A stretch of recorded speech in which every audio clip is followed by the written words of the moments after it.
Le premier tour des élections municipales à Fréjus crée la surprise. Le candidat Front National arrive en tête avec 40,3% des voix, suivi de Philippe Mougin et Élie Brun.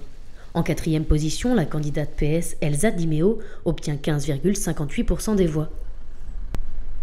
Ville de droite, Fréjus peut basculer vers le Front National. Le second tour promet d'être sous tension. Ouverture des bureaux de vote à 8h, avec le changement d'heure, la ville est encore endormie. Élie Brun a maintenu sa candidature malgré sa condamnation à 5 ans d'inéligibilité pour prise illégale d'intérêt. En clair, le candidat aurait attribué une plage en privilégiant une de ses connaissances. Le maire sortant a fait appel de cette décision, un appel suspensif qui lui permet de se représenter pour l'instant. Aucune déclaration, il restera le grand absent de cette journée. C'est à cette école maternelle que Philippe Mougin, le seul candidat investi par l'UMP, vient voter. Divisé, la droite prend des risques face au FN, il en est persuadé. À voter. Il prend là l'entière responsabilité, si vous voulez, de l'arrivée éventuelle du Front National à Fréjus, par son comportement.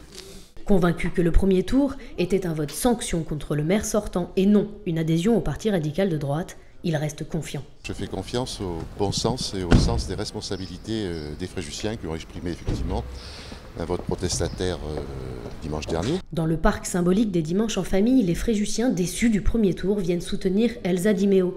La candidate PS n'a pas reconduit sa liste, un choix difficile qu'elle assume. Les habitants se rassemblent et partagent leurs craintes autour d'un pique-nique citoyen. Hélas, ce qu'on avait prévu, l'inéluctable est en train d'arriver et le pire est en train d'arriver à Fréjus. Amère, la candidate se sent abandonnée. Écœurée par les résultats du Front National, elle souhaitait un front républicain. La droite a refusé. Ils ont donné les clés de la ville à David Racheline. Ils seront demain responsables et comptables de toutes les souffrances des Fréjusiens. Le taux de participation était de 71% au premier tour, preuve que les Fréjusiens se sentent concernés par l'avenir de leur ville. J'espère qu'il va y avoir un changement et une petite modernisation des mentalités, surtout une ouverture d'esprit. Au bureau de vote du quartier Villeneuve, l'abstention est faible et le résultat incertain.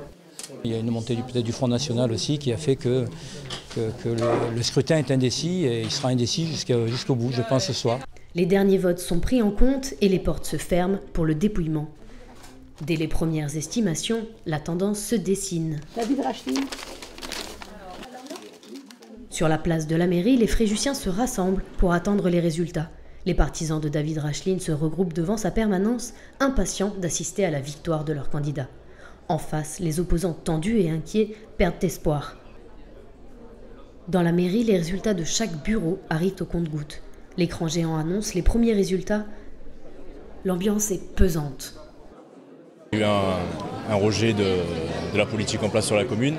Il y a un rejet aussi de la politique nationale. Je tiens à dire que Fréjus est une ville qui appartient aux Fréjusiens, elle le restera peu importe la couleur. Le futur paraît flou pour la ville de Fréjus. Fréjus en a marre. Les Fréjusiens, ils en ont marre. Il faut changer. Maintenant, est-ce que le Front National, à travers Racheline, saura répondre aux besoins des Fréjusiens? C'est la grande question.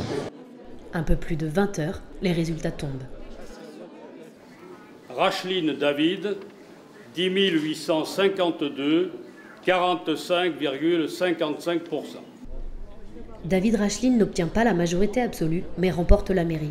Pas d'applaudissements, ni d'effusion de joie. La salle est petite et tous n'ont pas pu venir, alors chacun communique à ses proches les résultats. Les regards en disent long. Dehors, les partisans Front National célèbrent la victoire. Un cordon de CRS encercle la permanence du nouveau maire.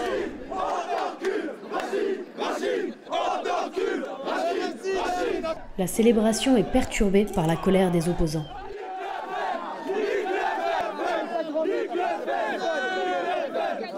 Ce qui est désolant, c'est ce qui se passe ce soir.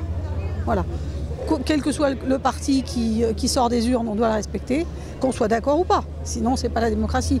Quand on dit sors de là et le courage, quand on entend les insultes qu'il y a dehors, on comprend qu'il n'est pas spécialement envie de sortir, mais voir des cordons de CRS devant, c'est triste. Dans les deux camps, des citoyens tentent d'apaiser la situation. En vain. Dispersez-vous. Nous avons le droit de voter. Et on a le droit de Et là, notre honneur, c'est quand on a perdu, c'est d'accepter le verdict des urnes. Le maire est élu démocratiquement, il faudra s'y faire. Je pense que les gens n'y connaissent pas assez le rôle du maire pour ce soir être là et présent. David Racheline, inquiet pour sa sécurité, ne viendra pas saluer ses concitoyens. C'est Philippe Mougin qui fait sa première déclaration en direct face aux médias. Le dispositif de sécurité est renforcé. Sa première conférence, David Racheline la donne dans un restaurant, à l'abri des tensions. David Racheline, dans quel état d'esprit? Je vais vous répondre dans un instant. Doucement, doucement. Pardon. Merci. On fait rentrer Souriant, le futur maire veut rassurer. Les violences de ce soir n'entachent pas sa victoire. Qu'il y ait des oppositions politiques à Fréjus, c'est bien, c'est tout à fait normal, c'est la démocratie. Que ceux qui souhaitent s'opposer à la politique que nous allons mener le fassent. Le passage des frontistes dans la 3e plus grande ville du Var est un enjeu national. Marine Le Pen n'a pas encore contacté le vainqueur, 10 autres villes ont basculé ce soir. Les médias couvrent très largement l'événement. C'est tout calme, tout va bien.